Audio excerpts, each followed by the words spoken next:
Hi, Subhash here with dsf.my. This is the Hyundai IONIQ 6. This is the third electric vehicle that Hyundai has launched in Malaysia after the Kona Electric and the IONIQ 5.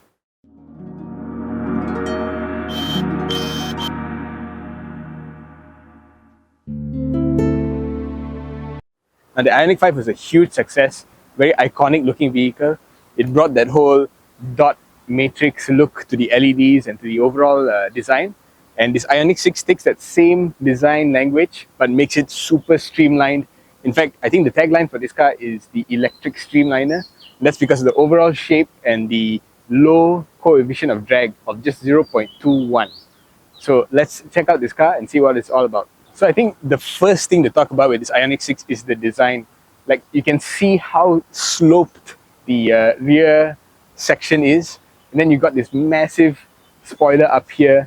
It kind of reminds me of the old Saab 900, the way it slopes back like that. There's that extra kind of big spoiler here. Then you get all these individual LED lights. It's a very different kind of look, and I swear this versus all the other electric cars I've ever driven, this one has been turning the most heads. More people have stopped me and asked what this is. So it's a very, very impressive looking car, especially like the back here. Like, there's just no inch of this car that doesn't have attention to detail put into it. It's very, very beautiful.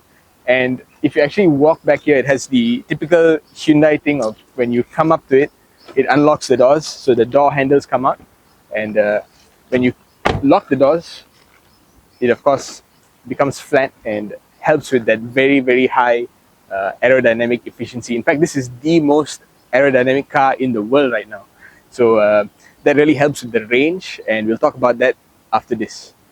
So the IONIQ 6 is very, very dedicated in its electric vehicle features, because this sits on the eGMP platform, which is a Hyundai dedicated EV platform.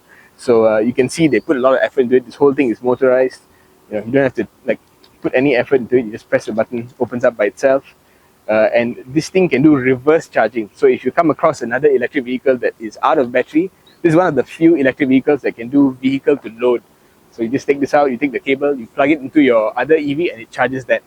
Inside there's a 3-point plug, which we'll talk about later. You can charge your laptop, you can charge all kinds of appliances in there, because the whole platform is made to serve as a battery pack. This whole thing is a gigantic power bank that you can use to power other things. And the charging capacity of this is 350 kilowatts DC fast charging. So if you have a DC fast charger like this one here, this one is 150 kilowatts. It's quite typical in the Malaysian ecosystem of chargers. You get up to 150 kilowatts, some are 50 kilowatts, some slightly in between those two. But if you go up to all the way to 350, which is a very rare case in Malaysia, you can charge up this car from 0 to 80% in about 20 minutes. It's very, very fast. So inside, the rear seats are actually very usable, despite this very steep slope at the back. You can see they kind of stretch it backwards a bit, so it only slopes after the head. So if I'm actually sitting back here like this, there's still like 2 inches of headroom. So despite the dramatic design, it's actually quite okay for backseat passengers. What's not so okay is, I think, because the battery is in the floor, so your legs are kind of elevated a bit. So if you have longer legs like me, there's not very much thigh support. But this is a similar problem you'll find in all EVs where the battery pack is underneath the car. The floor is just very high and you don't get much thigh support. Besides that, there's a lot of practicality back here. The rear seats fold down, 60-40 split, and there's aircon vents, there's USB-C charging, and if you're someone who wants to be driven around in this, which is, I expect a few people will want that, you have chauffeur controls for the passenger seat, so you can push this passenger seat forward and back from the back seat. Besides that, you can see what they've done with the door cards at the back here, which is to minimize the number of buttons on the door cards. You still get your window switches here, and you get heated seat, which no one in Malaysia is going to use. In the back, they still had the power window buttons here. Here, you only have your seat memory function. So it's very small. In fact, when you close the door, you can barely see this, but these are the only 2 buttons, so you can save your seating position and then just return to it just by pressing it. Now, you may be wondering where are all the switches. Well, Hyundai have moved everything to the center console. So Hyundai have moved most of the buttons that you find on your door card right over here. This is very 1980s. if you remember the old E-Class, the W124 Mercedes-Benz and the BMW E34, they had their power switches over here as well. You have that kind of retro cue going on here. You got your door unlock buttons, you got your auto hold controls all neatly integrated. You got a key charger up front here. And one thing I liked is that they retain one USB-A port, and this is the one that powers your Apple CarPlay and your Android Auto. So the rest of your ports are USB-C. You got two over here, two more in the back, and a okay sized storage bin here, which you can use to hide items. And the bigger storage bin is actually underneath this entire console, and it's gigantic. So the steering wheel is also very, very cool in here. As you can see, it's a flat bottom steering wheel, so it's a bit sporty. And one thing you might have noticed, even in the IONIQ 5, is that there's no Hyundai logo here. So you get these four dots, and here they're illuminated. So they're blue color like the rest of the interior. And what this is actually, it's Braille for H, which is the Hyundai logo. Now, I don't think a lot of blind people will be driving this car, but I think it's a very interesting way to go about the branding, to be so confident in your branding that even four dots, you're supposed to understand what it is. It's quite interesting.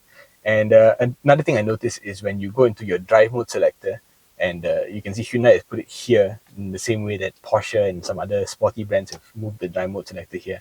What happens is when you press this and you go into a different mode, this will kind of follow the color scheme of the rest of the car. So just now in sport mode, you had the four LEDs going red, green for eco mode, and then white when it goes back to the normal mode.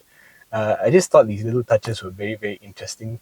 And back behind the steering wheel, you've got the wiper, also nice and chunky. But another thing that I didn't expect was the transmission selector here. And it's not like a Mercedes gear selector where you move the whole thing up and down. You just control the tip here. So if you want it to go into drive, you tilt it forward and it goes into drive. You want it to go in reverse, you tilt it backward. Neutral is just like a half click. And then park is a button on the tip.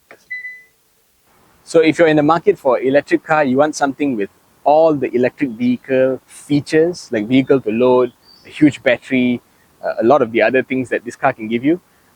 This is actually the best value for money at 289,000 ringgit.